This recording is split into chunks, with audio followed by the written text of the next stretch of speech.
여호수아 1장. 주님의 종 모세가 죽은 뒤에 주님께서 모세를 보좌하던 눈의 아들 여호수아에게 말씀하셨다. 나의 종 모세가 죽었으니 이제 너는 이스라엘 자손 곧 모든 백성과 함께 일어나 요단강을 건너서 내가 그들에게 주는 땅으로 가거라. 내가 모세에게 말한 대로 너희 발바닥이 닿는 곳은 어디든지 내가 너희에게 주겠다. 광야에서부터 레바논까지, 큰 강인 유프라테스 강에서부터 햇사람의 땅을 지나 서쪽의 지중해까지 모두 너희의 영토가 될 것이다. 내가 사는 날 동안 아무도 너희의 앞길을 가로막지 못할 것이다. 내가 모세와 함께 하였던 것과 같이 너와 함께 하며 너를 떠나지 아니하며 버리지 아니하겠다. 굳세고 용감하여라. 내가 이 백성의 조상에게 주기로 맹세한 땅을 이 백성에게 유산으로 물려줄 사람이 바로 너다. 오직 너는 크게 용기를 내어 나의 종 모세가 너에게 지시한 모든 율법을 다 지키고 오른쪽으로나 왼쪽으로 치우치지 않도록 하여라. 그러면 내가 어디를 가든지 성공할 것이다. 이 율법책의 말씀을 늘 읽고 밤낮으로 그것을 공부하여 이 율법책에 쓰여진 대로 모든 것을 성심껏 실천하여라. 그리하면 내가 가는 길이 순조로울 것이며 내가 성공할 것이다. 내가 너에게 굳세고 용감하라고 명하지 않았느냐? 너는 두려워하거나 낙담하지 말아라. 내가 어디로 가든지 너희의 주, 나 하나님이 함께 있겠다. 그리하여 여호수아는 백성의 지도자들에게 명령을 내렸다. 진을 두루 다니며 백성들에게 알리시오. 양식을 예비하고 지금부터 사흘 안에 우리가 이 요단강을 건너 주 우리 하나님이 우리에게 주셔서 우리가 소유하게 될 땅으로 들어가 그 땅을 차지할 것이라고 말하시오. 여호수아는 루벤 지파와 갓 지파와 므낫세 반쪽 지파에게 말하였다.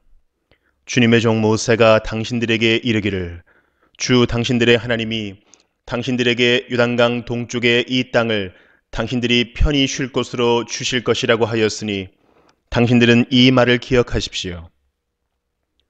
당신들의 아내들과 어린 아이들과 집 짐승들은 모세가 당신들에게 준 요단강 동쪽 땅에 머물러 있게 하십시오.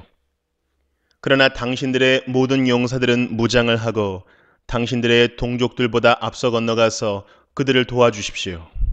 주님께서 당신들과 마찬가지로 당신들 동기들에게도 편히 쉴 곳을 주실 때까지, 그리고 그들도 주 당신들의 하나님이 마련해 주신 땅을 차지할 때까지 그들을 도우십시오. 그런 다음에 당신들은 당신들의 소유지, 곧 주님의 종 모세가 당신들에게 준 요단강 동쪽 해돋는 땅으로 돌아가서 그곳을 차지하도록 하십시오. 그들이 여호수아에게 대답하였다. 지금 우리에게 명령하신 것은 무엇이든지 다 하고 어디로 보내시든지 그리로 가겠습니다. 우리는 모두 모세에게 복종하였던 것과 같이 모세의 뒤를 이어 우리의 지도자가 되신 분께도 복종하겠습니다. 오직 주 하나님이 모세와 함께 계셨던 것과 같이 여호수아 어른과도 함께 계시기만 바랍니다. 여호수아 어른의 명령을 거역하고 지시하는 말에 복종하지 않는 사람은 누구든지 모두 죽임을 당할 것입니다. 여호수아 어른께서는 오직 굳세고 용감하시기를 바랍니다. 시편 120편. 내가 고난을 받을 때에 주님께 부르짖었더니 주님께서 나에게 응답하여 주셨다. 주님, 사기꾼들과 기만자들에게서 내 생명을 구하여 주십시오. 너희 사기꾼들아, 하나님이 너희에게 어떻게 하시겠느냐? 주님이 너희를 어떻게 벌하시겠느냐? 용사의 날카로운 화살과 쌀이나무 숯불로 벌하실 것이다. 괴롭구나. 너희와 함께 사는 것이 메색 사람의 손에서 나그네로 사는 것이나 다름없구나. 게달 사람의 천막에서 더부살이 하는 것이나 다름없구나. 내가 지금까지 너무나도 오랫동안 평화를 싫어하는 사람들과 더불어 살아왔구나. 나는 평화를 사랑하는 사람이다. 그러나 내가 평화를 말할 때에 그들은 전쟁을 생각한다. 시편 121편. 내가 눈을 들어 산을 본다. 내 도움이 어디에서 오는가? 내 도움은 하늘과 땅을 만드신 주님에게서 온다.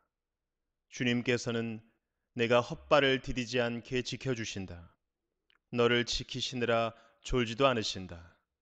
이스라엘을 지키시는 분은 졸지도 않으시고 주무시지도 않으신다. 주님은 너를 지키시는 분, 주님은 내 오른쪽에 서서 너를 보호하는 그늘이 되어 주시니 낮의 햇빛도 너를 해치지 못하며 밤의 달빛도 너를 해치지 못할 것이다.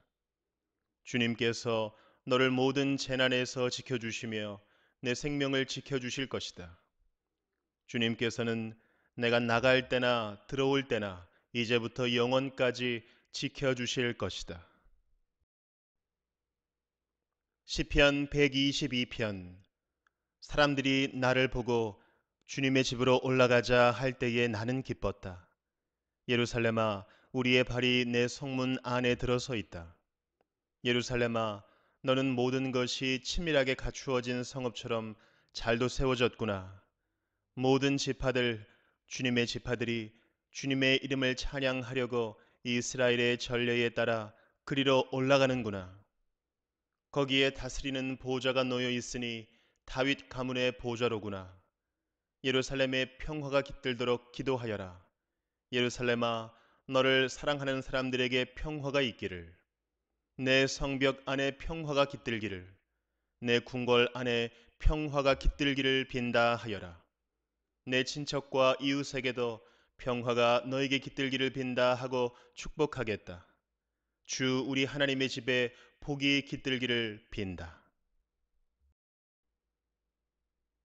이사야 61장.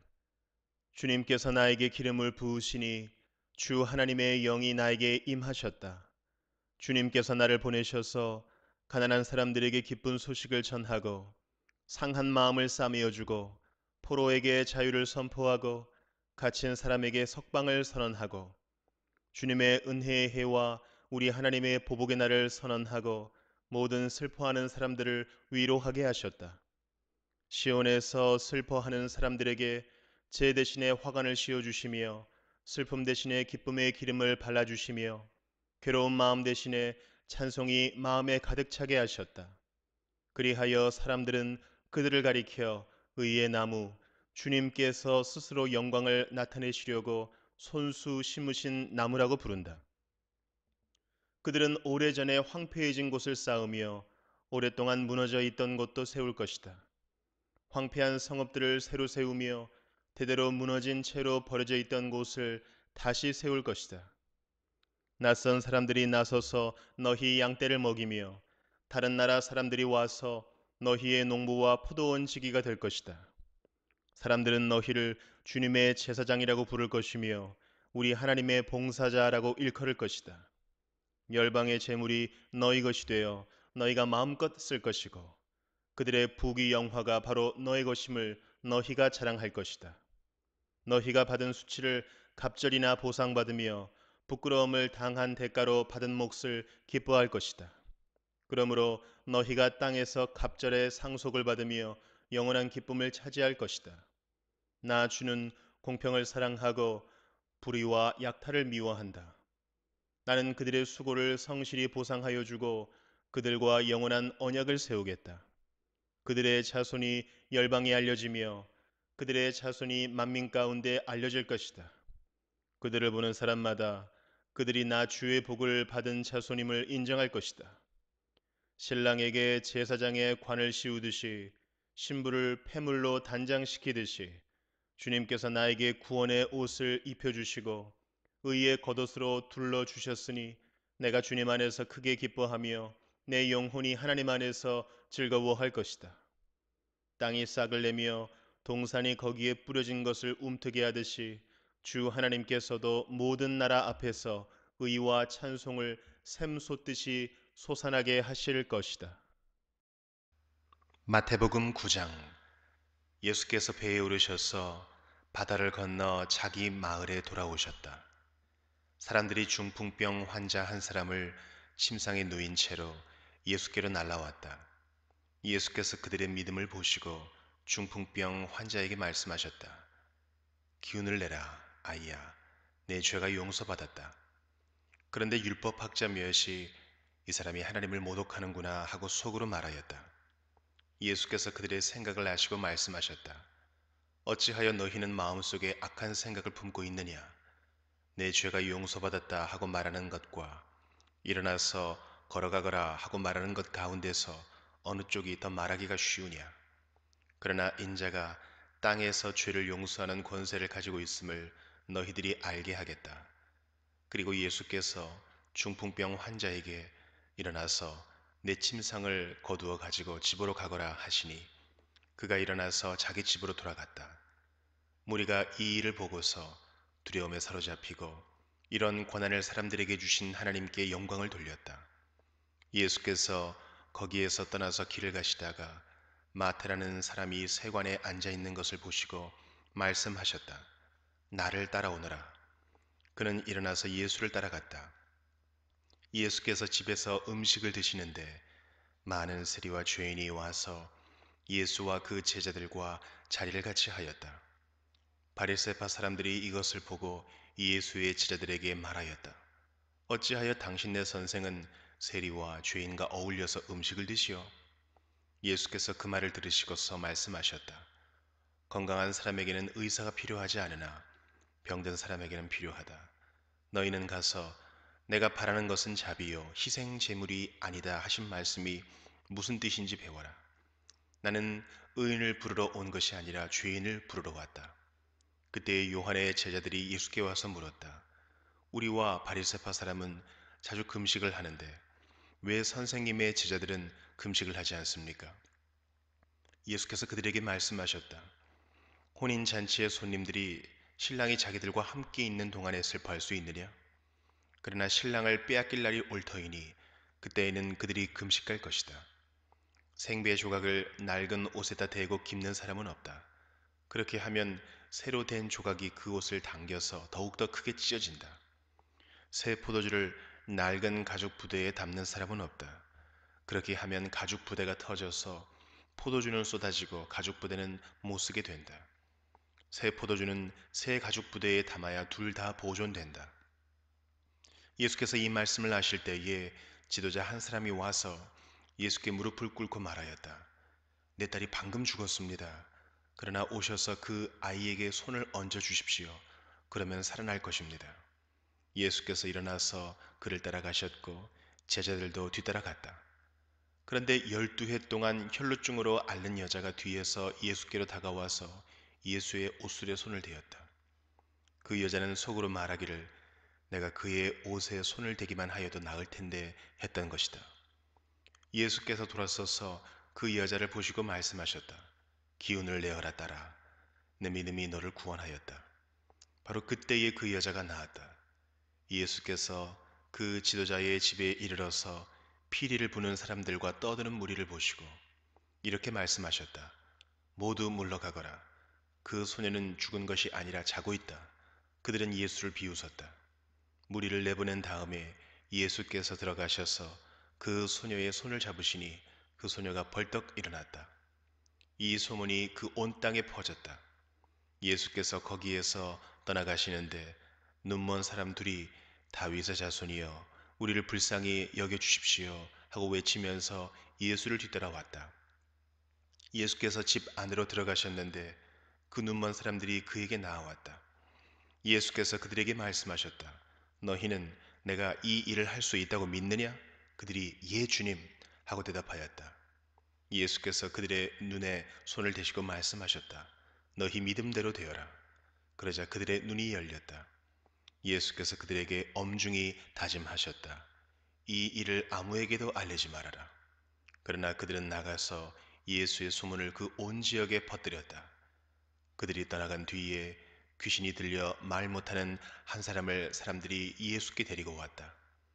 귀신이 쫓겨나니 말 못하는 그 사람이 말을 하게 되었다. 무리가 놀라서 말하였다. 이런 것은 이스라엘에서 처음 보는 일이다. 그러나 바리새파 사람들은 그는 귀신의 두목의 힘을 빌어서 귀신을 쫓아낸다 하고 말하였다. 예수께서는 모든 도시와 마을을 두루 다니시면서 유대 사람의 여러 회당에서 가르치며 하늘나라의 복음을 선포하며 온갖 질병과 온갖 아픔을 고쳐주셨다. 예수께서 무리를 보시고 그들을 불쌍히 여기셨다. 그들은 마치 목자 없는 양과 같이 고생에 지쳐서 기운이 빠져 있었기 때문이다. 그래서 제자들에게 말씀하셨다. 추수할 것은 많은데 일꾼이 적다. 그러므로 너희는 추수하는 주인에게 일꾼들을 그의 추수밭으로 보내시라고 청하여라.